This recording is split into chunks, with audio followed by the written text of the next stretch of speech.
오늘부터 이재명 정부 첫 국정감사가 시작됩니다. 방금 우리 당 국정감사 종합상황실 현판식을 했습니다.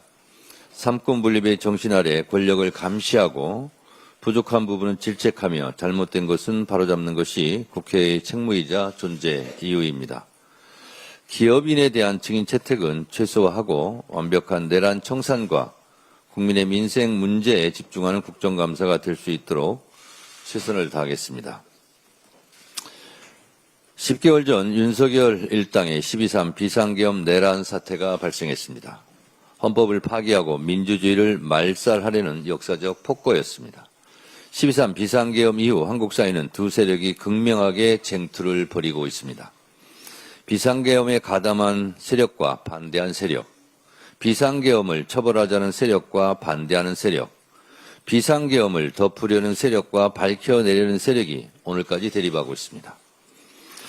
윤석열을 국회에서 탄핵한 세력과 탄핵에 반대한 세력, 윤석열을 헌법재판소에서 파면한 세력과 파면에 반대한 세력, 윤석열을 단죄하려는 세력과 윤어게인을 외치는 세력, 대선에서 윤석열 비상계엄 정권을 연장하려는 세력과 윤석열 정권을 심판하려는 세력이 끊임없이 대결해 왔습니다.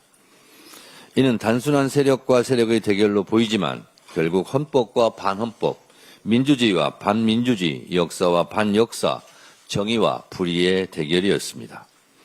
끝내 헌법과 민주주의가 승리하고 이재명 정부가 출범했습니다. 그러나 반역사적 책동도 멈추지 않고 준동을 계속하고 있습니다. 진실은 더디지만 결국 그 얼굴을 드러냅니다. 오늘 박성재 지시 뒤 계엄 체포 3,600명 수용 가능, 삭제 문건 복구라는 제목의 한겨레 신문 단독 보도가 있었습니다. 노상원 수첩에 수많은 사람들을 수거, 살상한다는 충격적인 사실에 비하면 아무것도 아닌 것처럼 보여도 계엄이 성공했다면 무고한 수많은 사람들이 감옥에 갔을 것이란 사실은 분명해 보입니다. 비상계엄의 범죄자들은 망각의 강이 흘러가기만 기다릴 것입니다. 범죄에 대한 기억이 흐릿해지고 계엄과 단죄에 대한 필요증을 부채질할 것입니다. 그러나 오늘의 범죄를 처벌하지 않는다면 내일의 범죄에 용기를 주게 됩니다. 오늘의 범죄를 철저하게 단죄해야 하는 이유입니다. 그래서 이번 국감이 중요합니다. 내란의 잔재를 깨끗하게 청산하고 대한민국이 새 출발해야 합니다. 그 출발점이 이번 국정감사였으면 좋겠습니다. 국민의힘이 이번 국감 기조를 독재를 저지하고 내 삶을 지키는 국정감사로 정했다고 합니다. 통탄할 일이고 반역사적 망동입니다. 이미 윤석열의 불법 비상계엄과 독재 시도는 국민에 의해 저지되었고 그 덕분에 우리의 삶은 과거 독재 정권으로부터의 회귀에서 벗어나 회복 중에 있습니다. 이미 이룬 것에 머물지 말고 과거를 되풀이하지 않기 위한 미래지향적인 기조를 세웠다면 더 좋았을 것입니다. 이번 국정감사가 내란 청산을 위해 힘을 합칠 수 있는 기회라고 생각해 주시길 바라며 늦게라도 국민의힘이 국정감사 기조를 변경하길 촉구합니다. 오늘 있을 대법원에 대한 국회 법사위 국정감사는 사법개혁의 분수령이 될 것입니다.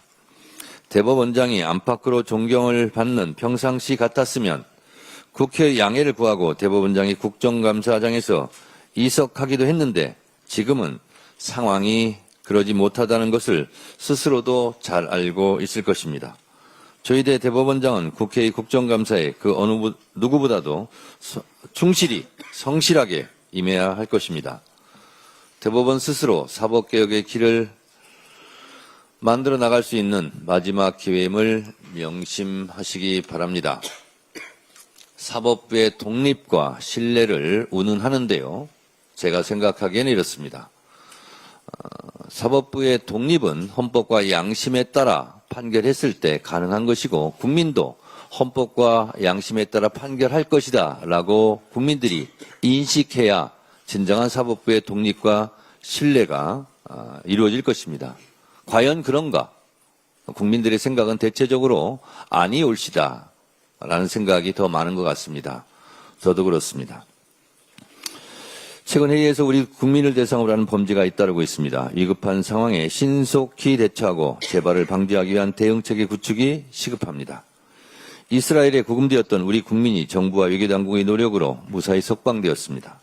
국민의 생명과 안전을 위해 최선을 다했을 외교관계 당국자들께 진심으로 감사드립니다. 김하연 활동가의 안전 귀국을 환영합니다.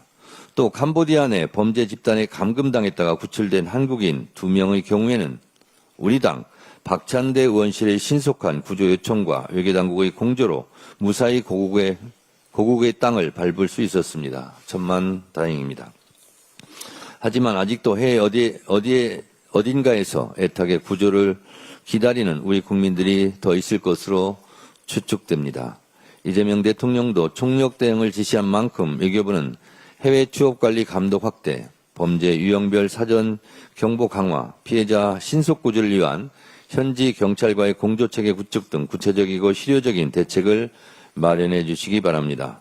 더불어민주당은 이번 국정감사를 통해 재외국민보호 시스템 전반을 면밀하게 점검하고 영사조력법 개정 등 법 제도적 정비에 나서겠습니다. 미중 무역 갈등이 재점화되고 있습니다. 갈등이 협력으로 바뀌도록 에이펙 정상회의를 준비해야 합니다. 트럼프 대통령이 중국의 히토리오 수출 통제에 맞서 중국에 100% 추가 관세를 부과하고 핵심 소프트웨어 수출도 통제하겠다고 밝혔습니다. 지난 4월에도 미국과 중국이 서로에게 100%가 넘는 초고율 관세를 부과하겠다면서 한 차례 갈등을 빚은 바 있습니다. 수출로 먹고 사는 우리나라 입장에서는 미국과의 관계도 중요하고 중국과의 관계도 중요합니다. 이럴 때일수록 국익 중심 실용 외교가 더욱 절실합니다. 이번 달 말 개최되는 경주 에이펙 정상회의가 국가 간 갈등은 소강시키고 협력은 확대해서 인류 전체의 공동 번영에 이바지하는 장이 될 수 있도록 더욱 만전을 다해야 하겠습니다. 이재명 대통령도 미중 간 가결에서의 한국을 강조했습니다. 강대국 간의 갈등을 대한민국이 중재하겠다는 능동적 자세도 필요합니다. 대한민국이 다사다난한 국제 정세 속에서 중재자의 역할을 다할 수 있도록 더불어민주당은 경주 에이펙 정상회의 성공적인 개최에 모든 노력을 다할 것입니다. 국정감사 이후 에이펙 기간 동안만이라도 국익을 위해 국회가 초당적으로 무정쟁 에이펙으로 협력을 할 것을 다시 한번 강조합니다. 감사합니다.